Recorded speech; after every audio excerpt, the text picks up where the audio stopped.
Terima kasih Koko Ruben, mohon maaf ini kencang sekali ternyata. Oke, silakan duduk teman-teman semua. Shalom. Wah, luar biasa ya. Di sini aku melihat ada beberapa wajah-wajah baru dan juga aduh mau nyapa ada Kak Nini di ujung sana, ada Feli di ujung situ. Shalom, Linggo, ya semua. Aku senang banget hari ini. Maksudnya senang banget ini bukan karena jemaatnya ramai, tidak ya. Tapi aku senang sekali karena hari ini diberi kesempatan lagi untuk bisa membagikan Injil Kerajaan Tuhan. Oke, aku pengen buka sermonku dengan sebuah pantun. Tolong dibantu ya cakepnya ya. Tolong dibantu ya. Orang masuk angin tandanya ngentut. Orangnya berobat sampai ke grogol. Kita sudah melewati masa solitude, tapi gaspol harus tetap digaspol. Oke, semangat penggelora ya. Setelah solitude, ya ini minggu kedua after kita solitude, ya kan? Aku merasa vibes-nya ini, wah, jos gitu. Hoi, hoi, hoi. Dan saya berharap hati kita juga berubah dan diselaraskan oleh Injil Tuhan. Nah, hari ini kita akan bahas, tadi thank you Koko Ruben sudah membantu untuk membacakan di Markus 10 ayat 28-31, yang dimana ayat ini secara background kitab Markus ini adalah sebuah kitab tentang perjalanan Yesus selama dia hidup dan melayani tentunya. Nah, di ayat ini kita ini bisa melihat sebuah fenomena di mana Petrus itu sedang membandingkan dirinya dengan orang lain. Pertanyaannya, dengan siapa Petrus membandingkan dirinya? Mari kita lihat di perikop yang sebelumnya. Aku nggak tampilin ayatnya, tapi teman-teman boleh buka di sini atau buka di rumah boleh, di ayat 17 sampai yang ke-27. Ya, bisa baca sendiri di rumah. Ceritanya 17 sampai 27 ini bercerita tentang ada seorang pemuda yang kaya, tampan, dan pintar. Loh kok, di ayatnya kok gak ada tampan sama pintar? Tunggu ya. Jadi suatu kisah, Alkisah, Yesus itu dikejar oleh salah satu pemuda ini. Pemuda ini kaya ya.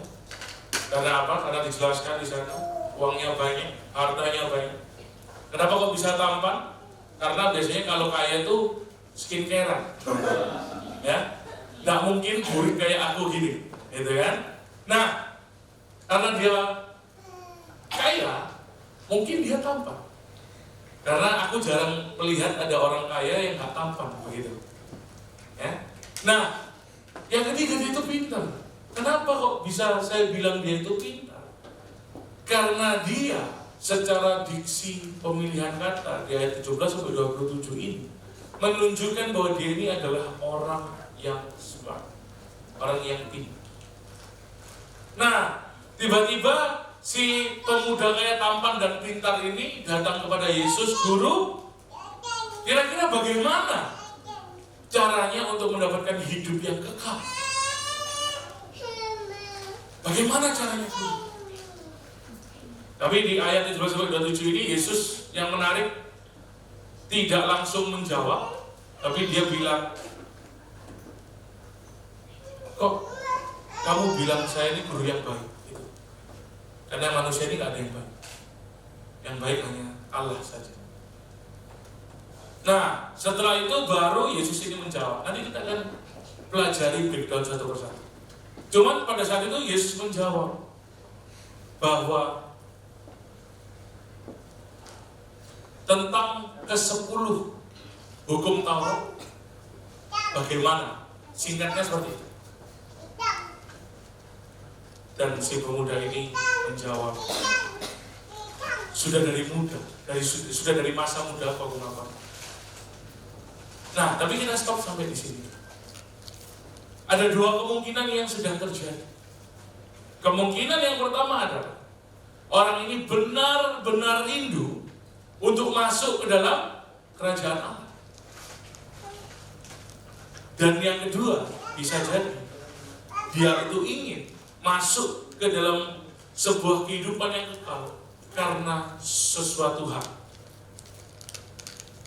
Nah, tapi yang di sini menarik ya, yang tadi sempat aku singgung juga, Yesus ini nggak langsung menjawab pertanyaannya, kan, tetapi Yesus menjawab, mengapa kau katakan aku baik?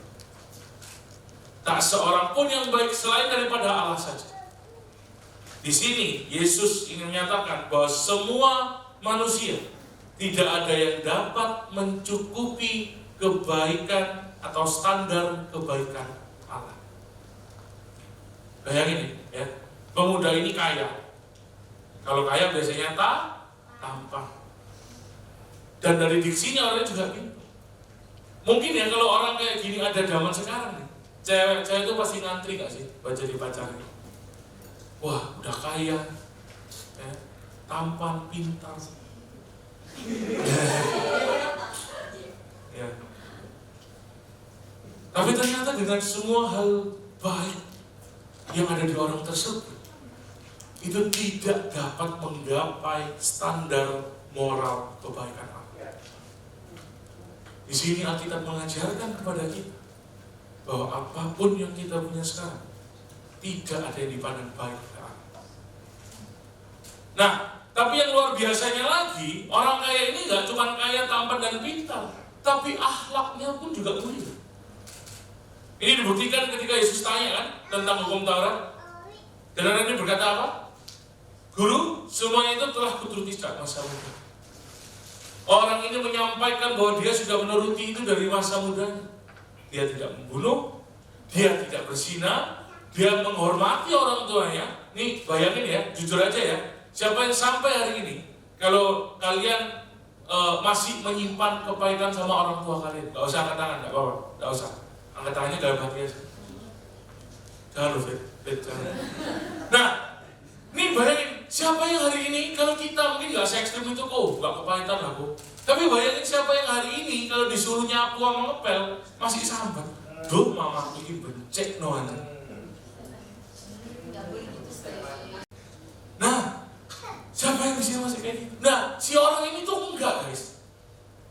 Karena apa? Karena begitu kita batin tentang orang tua kita, kita ini sama dengan tidak menghormati orang tua kita. Padahal itu batin. Nah, tapi tenang aja. Di sini nggak cuma kalian yang merasakan, aku juga kadang gitu, sambat. Misalnya disuruh ngapain sama orang tuaku. Beliven itu saksinya kalau aku sambat. Nah, bayangin betapa luar biasanya akhlak dari orang ini. Kita harus salut banget. Secara pandangan kita, orang ini tuh sempurna secara perbuatan. Akan tetapi, dari semua kesempurnaan itu, Yesus berkata kepada murid-muridnya di ayat yang ke-23, betapa sukarnya orang kaya masuk ke dalam kerajaan surga. Tapi aku mau disclaimer dulu, ya, bukan berarti karena ada ayat ini terus kita, kalau gitu kita frugal living aja. Ya. Karena jujur, ayat ini dipakai untuk sesuatu hal yang keliru juga. Secara konteks, ayat 23 ini dipakai secara spesifik untuk pemuda kaya ini. Ya. Secara spesifik untuk orang kaya ini. Nah, masalahnya zaman sekarang ini kan oknum pendeta-pendeta yang digabungin jadi satu sinode itu, ya, itu kan sedang berlomba-lomba supaya mendapat pengakuan sebagai orang kaya, betul? Sabuknya, halah, haleluya. Kalau kata ponakannya haleluya. Rizki bagus juga lagi. Cincinnya kotak, ya, berpendal LED 8x3. Lek jarang petentang-petenteng ini. Pendeta-pendeta zaman sekarang berlomba-lomba untuk terlihat kaya, bergelimang harta. Karena apa? Bergelimang harta itu sama dengan bergelimang jemaat. Perpuluhannya kencang. Ya. Itu gereja lain.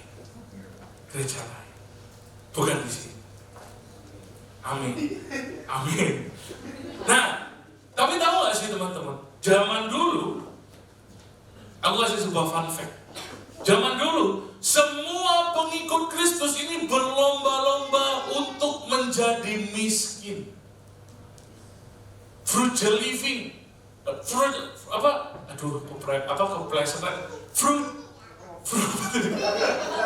Frugal living. Hidup miskin. Makan sehari cuma 10.000. Ke Alfamart, wow, beli Indomie, beli telur, beli apa, cuma 10.000. Enggak, soalnya yang lain dimasukin ke jaketnya gitu, nyolong gitu maksudnya. Enggak ya, bercanda. Tapi orang-orang zaman dulu, pengikut Kristus, umat-umat Kristen zaman dulu, itu frugal living. Karena melihat ayat ini. Karena mereka takut tidak masuk ke dalam kerajaan surga. Mereka hidup miskin. Supaya apa? Supaya masuk surga.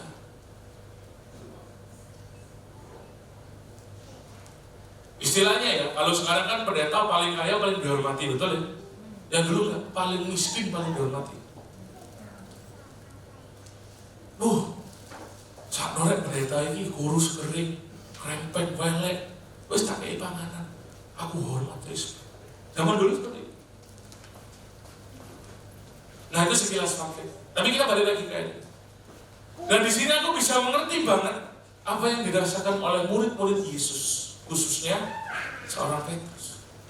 Kenapa? Karena ini tercermin dari sebuah pertanyaan yang dilontarkan Petrus kepada Yesus di ayat ke-28. Petrus bukan orang kaya. Dia hanya seorang, penjala ikan, bukan mendiskreditkan profesi nelayan ya saya ya. Tapi beliau hanya penjala ikan. Kalau dibandingkan sama pemuda kaya ini, gak ada apa-apanya. Dia sadar juga akhlak dirinya itu gak mulia. Dia orang yang penuh dosa. Dan hal yang harus kita sadari di sini adalah Petrus sedang khawatir akan sebuah jaminan terhadap hidupnya. Betapa tidak, di ayat 28 Petrus mulai memperhitungkan apa yang dia telah lakukan kepada Yesus. Nah pertanyaannya, bukankah sebenarnya kita juga sering melakukan hal yang seru? Kita udah berhitung-hitungan dengan Tuhan ketika kita ada maunya.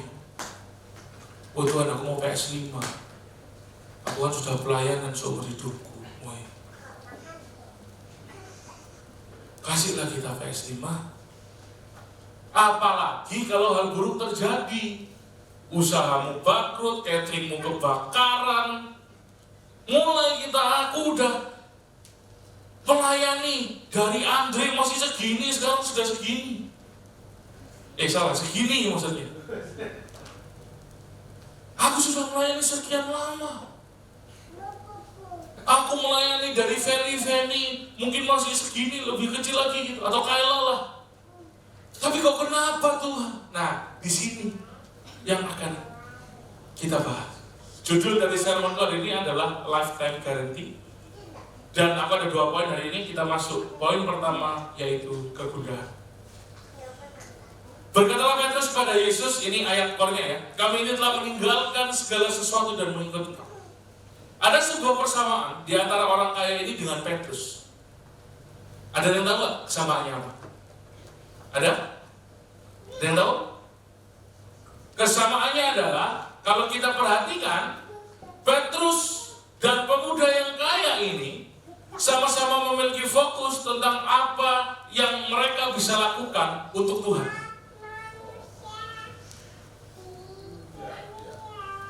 Petrus dan pemuda kaya ini sama-sama berfokus, berorientasi untuk kira-kira apa yang aku kasih buat Tuhan.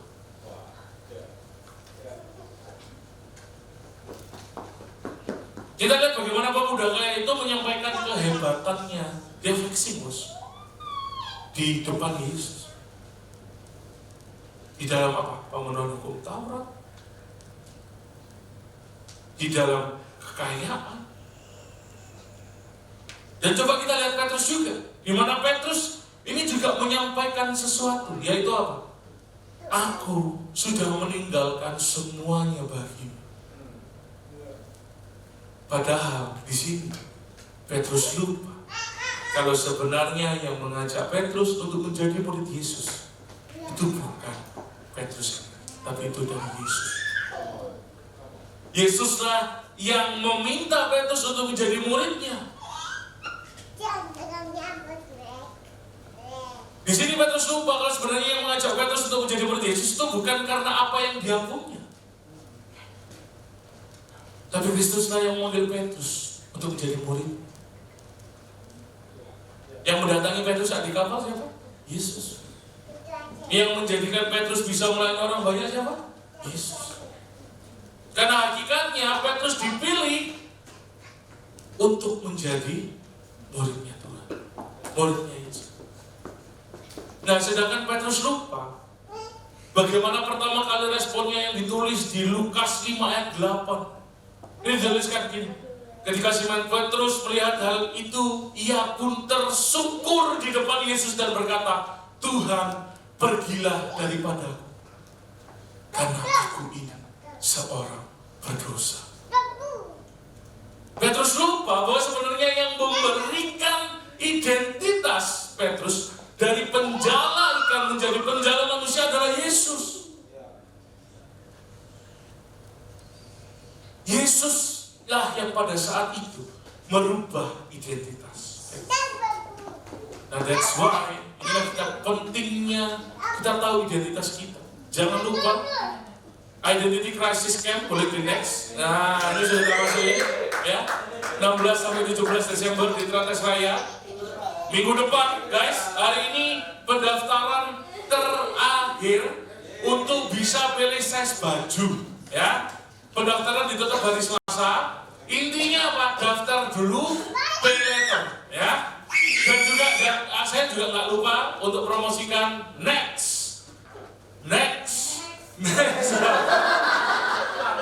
Christmas Generation Service, the visitation, Rock Royal Sunday di Rock Royal Hall, tanggal 17 hari Minggunya jam 4 sore di GBI Rock Royal Praise Hall. Jadi nanti kita akan ibadah bersama-sama. Jadi ibadah KGC Royal, KGC CC, KGC Ambas, ya Roket, se-Surabaya lah intinya akan kita gabung di atas. Jadi kalau kamu yang merasa masih muda, ayo sama-sama join. Kita akan dilayani oleh Doni Ajwa.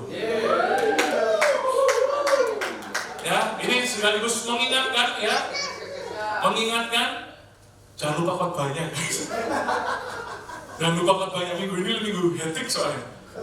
Oke, kita balik lagi ke Petrus. Yang belum daftar, daftarnya di mana? Nanti kita ngobrol di belakang. Oke, kita balik lagi ke Petrus. Petrus lupa bahwa sejatinya dialah yang dipilih oleh Yesus. Kalah itu sama soalnya. Kalah sama aku. Yesus ini memberikan kasih karunia-Nya kepada Petrus terlebih dahulu.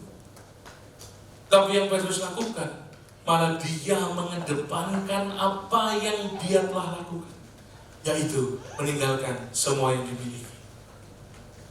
Nah, sebenarnya kadang di kehidupan kita sebagai umat tebusan Allah ini, dimana kita bisa beribadah dengan aman dan nyaman. Aman gak kita ibadah hari ini? Aman ya? Nyaman gak? Nyaman. Kita bisa melayani. Terence yang jauh di sana pulang, dia bisa pelayanan. Ya. Apa? Karena dijadwal. Ya. Habis ini dia berangkat lagi ke UK untuk sekolah. Kita bisa pelayanan, saya bisa share sermon hari ini. Kita bisa sebarkan gospel. Bukankah ini semua adalah sebuah inisiatif Allah?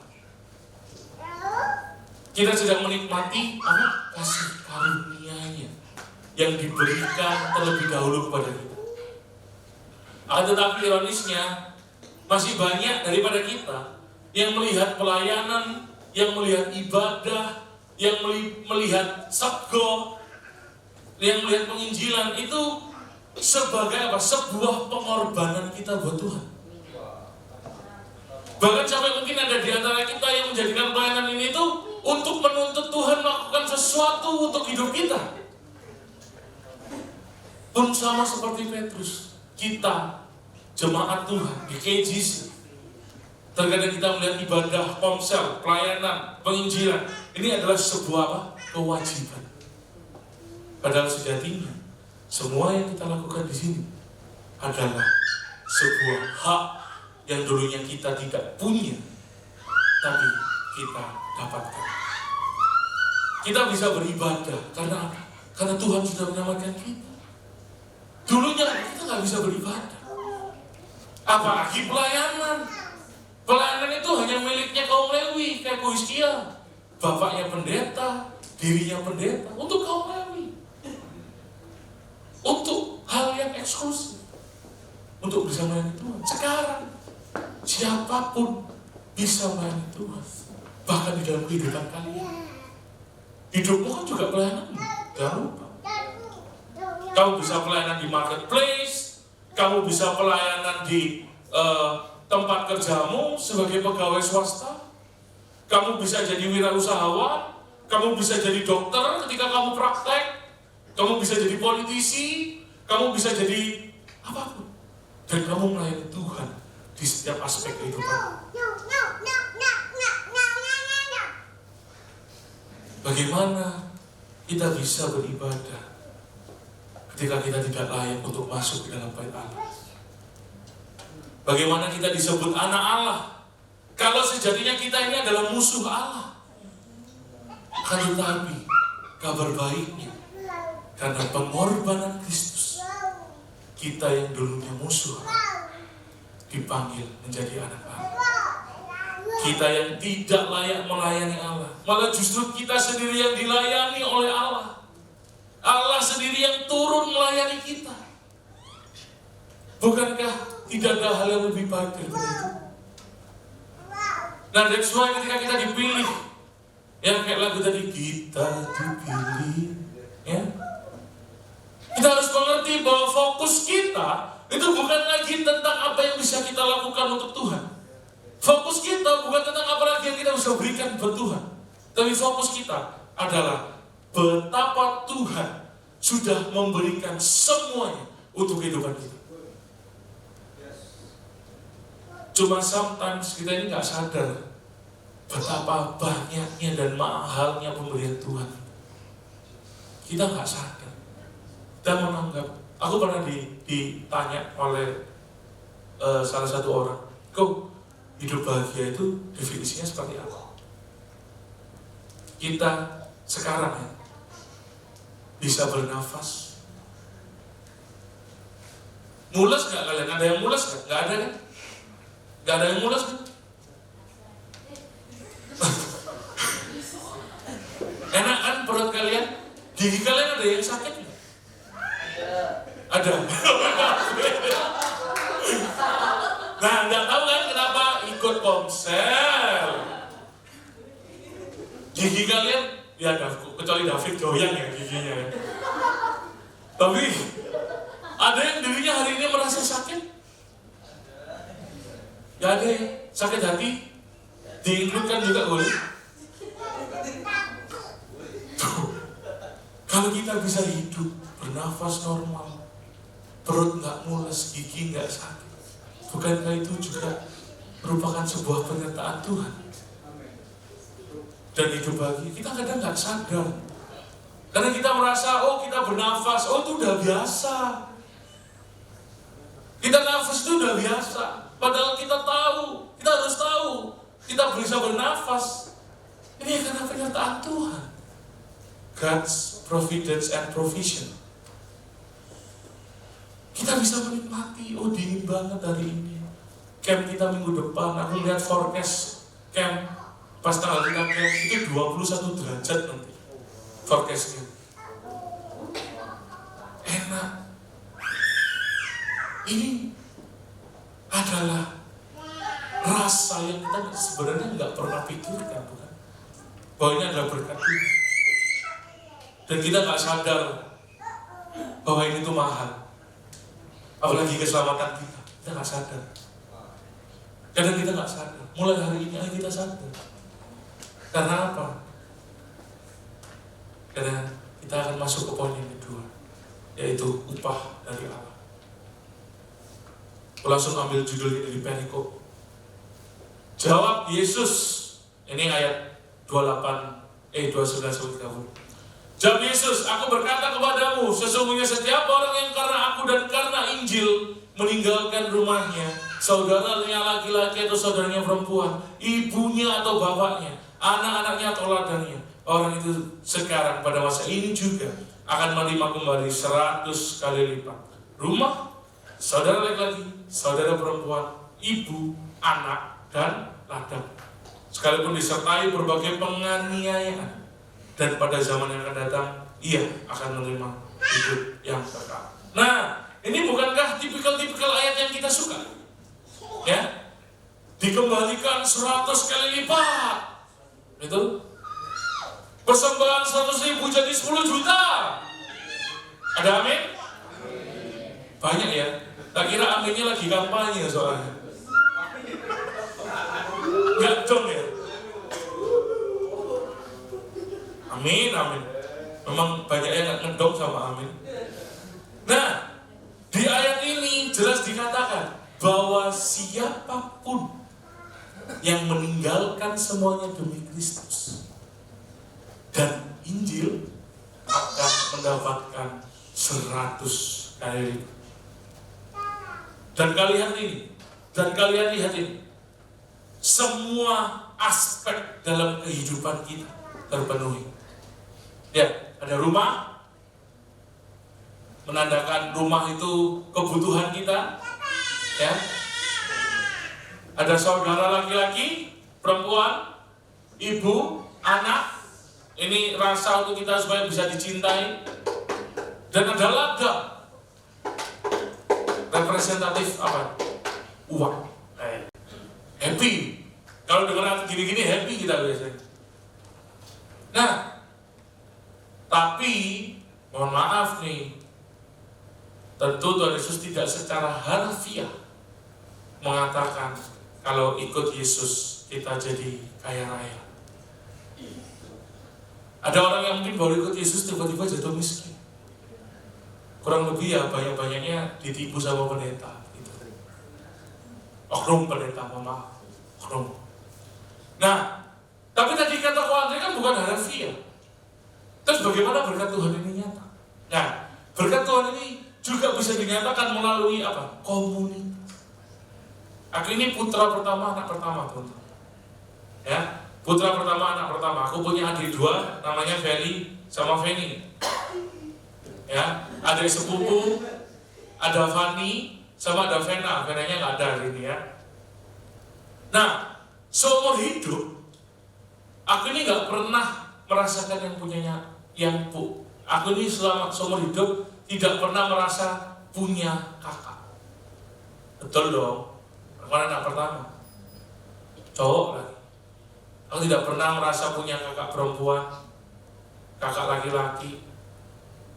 Ya, kalau sepupu punya, tapi kan kalau sepupu kan agak sedikit melenceng. Jadi kami itu pas dari dulu kecil ya, kami itu aku, Feli, Feni, Fani, Vena. Berlima itu kemana-mana. Karena yang Kristen cuma 5 ini. Aku, Feli, Feni, Fani, Vena. Berlima ini kemana-mana. Gereja kita dulu di Kebraun. Ya. GBIS Damai Sejahtera.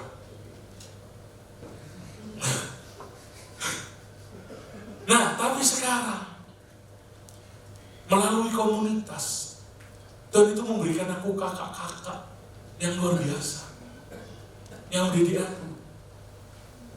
Ada kakak Hizkia, ya. Ada kakak Andrew, Juana, ada kakak David Victor, sahabat Injil, ya. Ada banyak, ada kak Ruben yang habis ini jadi adik. Loh, kakak Ruben ini dulu sekolah minggu saya sama kakak Victor ini. Serius, tapi habis ini jadi adik. Nah, tapi aku juga gak punya adik perempuan, kakak perempuan. Tapi karena komunitas ini, dipertemukan dengan kakak Devi, ya. Ada kakak Audrey Christy, bukan Audrey Layana ya.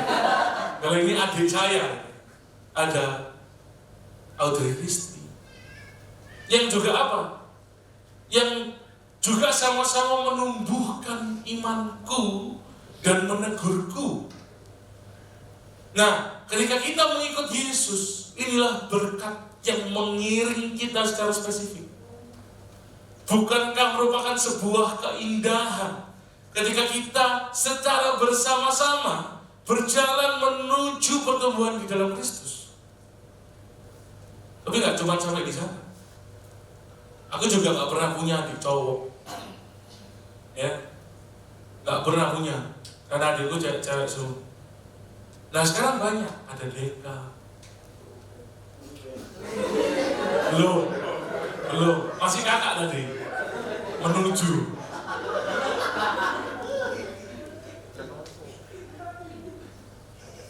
Ada Deka, ada Kristo, ada Niko, semua pokoknya. Kalian gini ketawa, tadi amin itu padahal aku udah mikir jokesnya amin pasti lucu ini, pecah ini, enggak ternyata. Bang cuman gini aja ketawa bang, heran. Nah,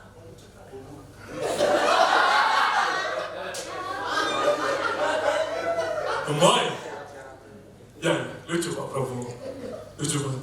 Oke, nah inilah yang berkat Tuhan itu.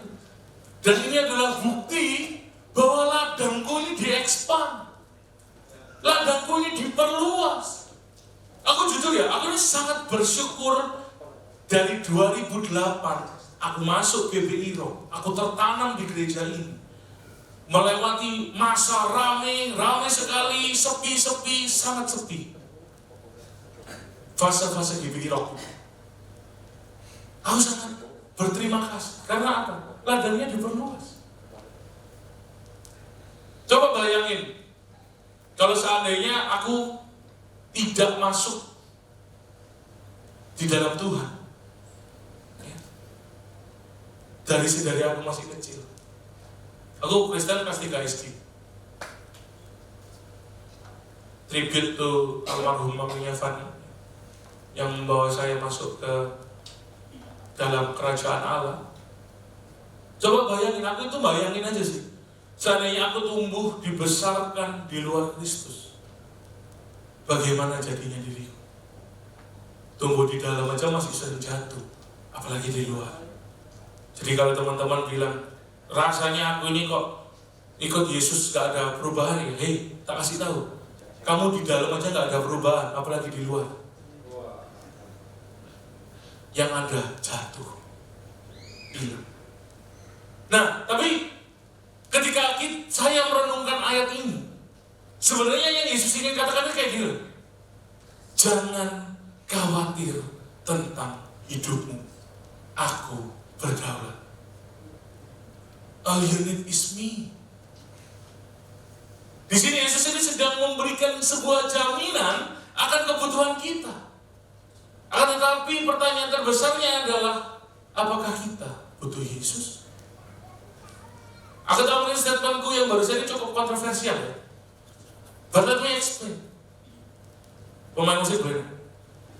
Gini, kalau kita ngomong tentang kebutuhan, kita akan selalu berbicara tentang apa yang kita pandang baik bagi kita, betul ya? Gak mungkin kita butuh yang namanya apa? Dimarahi. Walaupun sebenarnya kita butuh dimarahi kan, untuk meluruskan jalan kita. Tapi butuh dimarahi itu tidak pernah terbesit dalam kepala kita. Yang selalu terbesit itu adalah hal yang kita pandang baik. Contohnya, kita butuh makan. Makan apa rek mari ini? Tahu telur misalnya. Seno Jaya, tahu tak spill terus boleh. Enak rek tahu telur. Kita butuh itu. Kita butuh apa? Uang. Karena kita pandang uang itu baik. Kita bisa beli ini, kita bisa beli itu. Semua orang ini punya kebutuhan. Butuh hidup enak, butuh beli Ferrari, butuh jadi presiden. Semua orang punya yang namanya kebutuhan. Nah, kalau kita tarik sebuah kesimpulan, kebutuhan ini ditentukan oleh orientasi hati kita. Dan sesuai pertanyaan apakah kamu butuh Yesus itu sangat relevan dalam kehidupan kita. Seberapa banyak dari kita yang menukar waktu kita sama Tuhan untuk pekerjaan kita, atau menukar waktu kita sama Tuhan dengan pendidikan kita. Aku gak bilang pekerjaan itu gak penting. Aku gak bilang pendidikan itu gak penting. Akan tetapi, apakah kita tetap menukarkan itu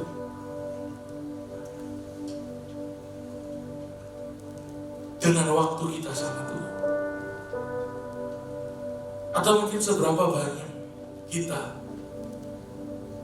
yang menukar nilai Tuhan dalam kehidupan kita demi sebuah circle pertemanan? Kalau nggak dugem nggak asik bosku. Nah wis Alkitab kok aja. Tak ke Hollywood dulu. Udah tutup Hollywood. Supaya apa? Supaya aku diterima, aku dilihat. Wow, Andri Sigaul. Atau mungkin kita menukar identitas kita di dalam Tuhan demi sebuah identitas atau pengakuan di tempat yang lain.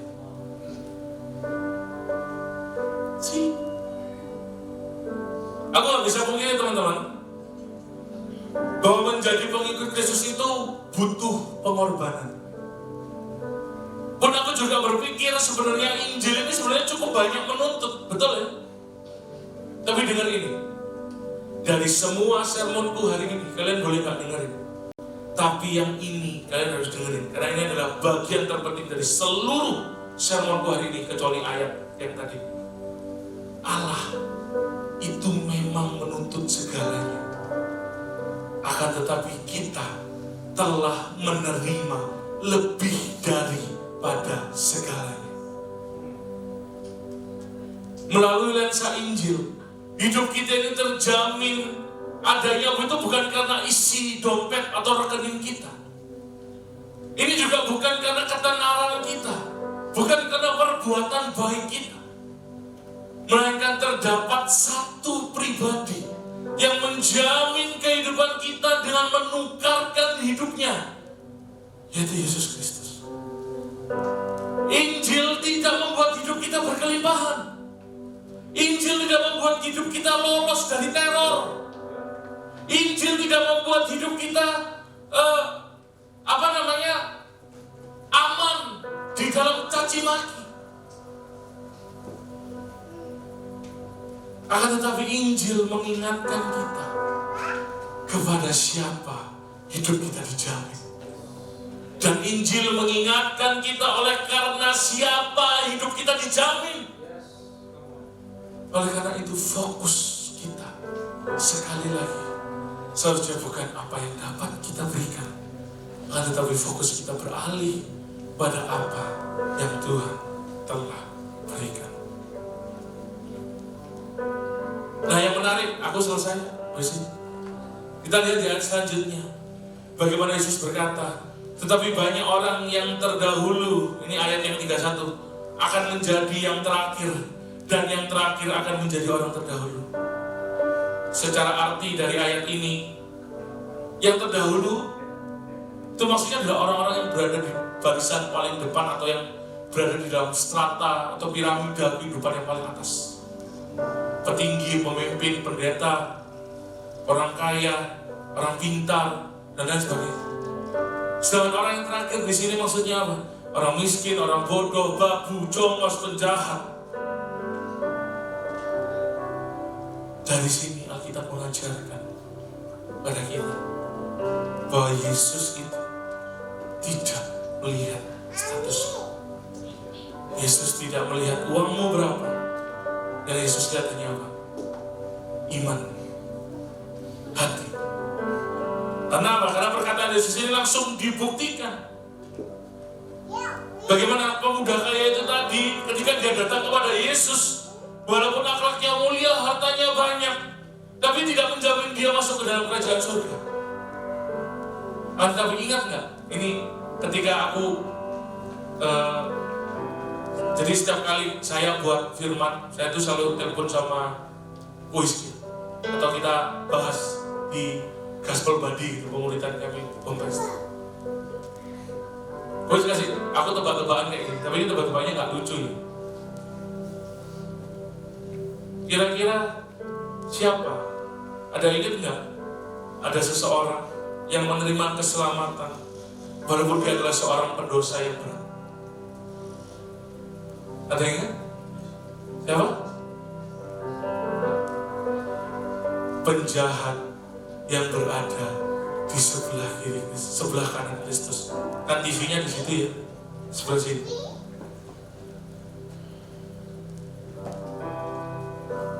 This is scandal of grace.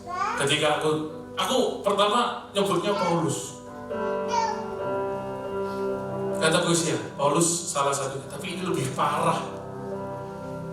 Siapa yang ingat sama penjahat itu? Nggak ada, bos. Karena orang kalau zaman dulu jahat, kebalik. Orang kalau zaman dulu disalib, berarti itu kejahatannya sudah super maksimal, mentok jedok. Ya ada orang cuma mencuri coklat disalib, itu nggak ada. Nggak ada yang mungkin membunuh secara nggak sengaja. Bukannya aku mendowngrade ya, membunuh lah.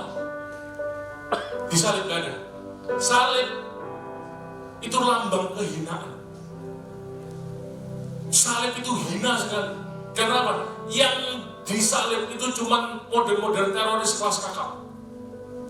Pokoknya pun kasarannya ya, orang ini tuh pasti sudah membunuh banyak orang, intinya gitu. Tapi lihat, ketika aku merenungkan ini kemarin malam lagi, aku baca lagi, wah, this is wonderful.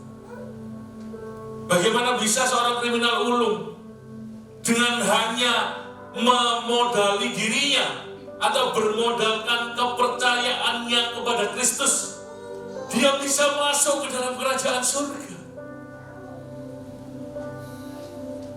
Jujur aku gak terima, teman-teman. Let's say kita bilang kalau dunia ini sekarang Ferdy Sambo, ya, atau Anwar Usman lah, atau siapapun. Bayangkan seorang Ferdy Sambo, si kejam dan si raja tega itu menerima pengampunan dari Yesus dan masuk ke dalam surga. Hatiku bergejolak. Kalau nggak salah aku juga pernah protes ke Doni pas khotbah tentang Ferdy Sambo juga kalau nggak salah. Tapi gini, ini yang bikin aku speechless. Ketika aku merenungkan di dalam rasa nggak terima aku itu, tiba-tiba dalam hatiku itu mencontoh begini, kamu tidak lebih baik dari Ferdy Sambo. Kamu adalah seorang pengkhianat. Kamu adalah seorang yang brengsek. Kamu adalah seorang penipu. Kamu adalah seorang manipulator. Kamu, Andre, tidak lebih baik dari Ferdy Sambo.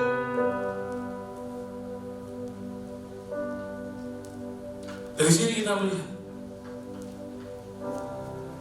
bahwa tidak ada suatu hal pun yang lebih jauh, ada yang lebih dalam untuk tidak dapat ditembus oleh kasih karunia Allah.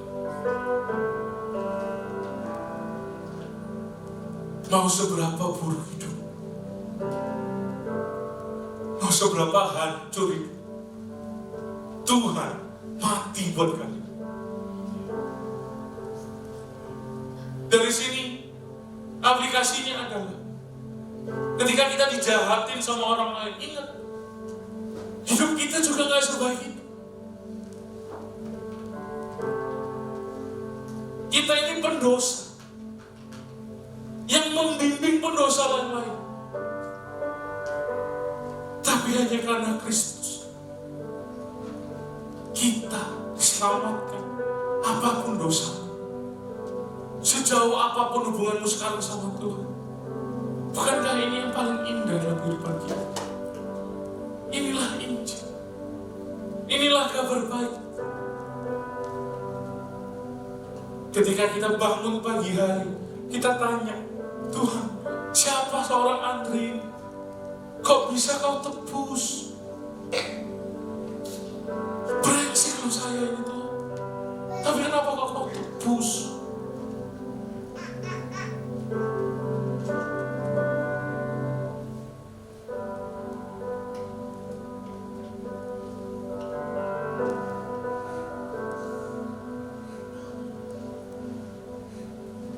Mau seberapa buruk hari ini, mau seberapa rusak hari ini, mau sejauh apapun hari ini, kabar baiknya Tuhan tetap mati untuk kamu. Tuhan tetap selamatkan diri, dan Tuhan tetap menjaminmu apabila kamu mau sungguh-sungguh bertobat dan percaya kepada Dia. Aku sedang bilang, kalau begitu kita jadi gak bisa sakit hati atau kepahitan. Jujur sampai hari ini ada banyak sekali orang-orang yang masih membuat saya sakit hati, membuat saya kecewa. Tetapi hanya karena anugerah Tuhan, cara pandangku hari demi hari untuk orang ini itu diubah. Walaupun kadang kau masih gibahin sedikit, ya. Tapi inilah bukti nyata di mana anugerah Allah itu menopang. Salib adalah kekuatan. Karena apa? Karena terdapat jaminan seumur hidup, a lifetime guarantee, di mana Injil itu menyelamatkan kita semua, dan Injil itu menopang kita semua, dan Injil itu mengadvokasi seumur hidup kita. Sekarang aku pengen tanya ke teman-teman, seberapa banyak kita pada hari ini masih meragukan jaminan itu? Aku ingin berdoa buat teman-teman. Seberapa banyak dari teman-teman KGC hari ini masih meragukan apakah hidupku ini dijamin atau enggak? Boleh taruh tangan kanan kalian di dada kalian. Atau mungkin gini, seberapa banyak dari kita yang masih merasa takut karena masih menaruh jaminan hidup kita di luar Kristus? Entah itu uang, entah itu ketenaran, nama baik, bahkan orang tua kalian yang menjadi jaminan kalian. Yang merasa dirinya masih menaruh jaminan hidup kalian di luar Kristus, boleh taruh tangan kanan kalian di dada kalian. Aku akan berdoa. Tuhan, terima kasih buat hari ini, buat semua orang yang menaruh tangan kanannya di dada. Hamba-Mu percaya di dalam nama Tuhan Yesus, hari ini Kau sadarkan bahwa jaminan satu-satunya yang bisa kita pegang hanya berada di dalam Kristus. Dan buat orang-orang yang menaruh tangan kanannya yang di dada, yang mungkin masih tidak percaya akan jaminan ini, di dalam nama Tuhan Yesus, Tuhan kuatkan hatinya. Tunjukkan pribadi-Mu lebih lagi dalam setiap kehidupan kami. Dan biarlah Engkau semakin berdaulat, berkuasa, dan bertahta dalam kehidupan kami. Hamba-Mu sudah selesai Tuhan, tapi perkataan hamba-Mu yang tidak sempurna ini, di dalam nama Tuhan Yesus akan Kau sempurnakan di dalam hati mereka. Seperti bibit yang jatuh di tangan yang subur, dan Kau sendiri yang memberikan pertumbuhan. Terima kasih. Berkati hidup kami, bukan dengan berkat materi, berkat jasmani, tapi dengan pribadi-Mu. Ingatkan terus hidup kami, supaya Engkau terus dinyatakan hanya di nama Tuhan Yesus Kristus. Amin.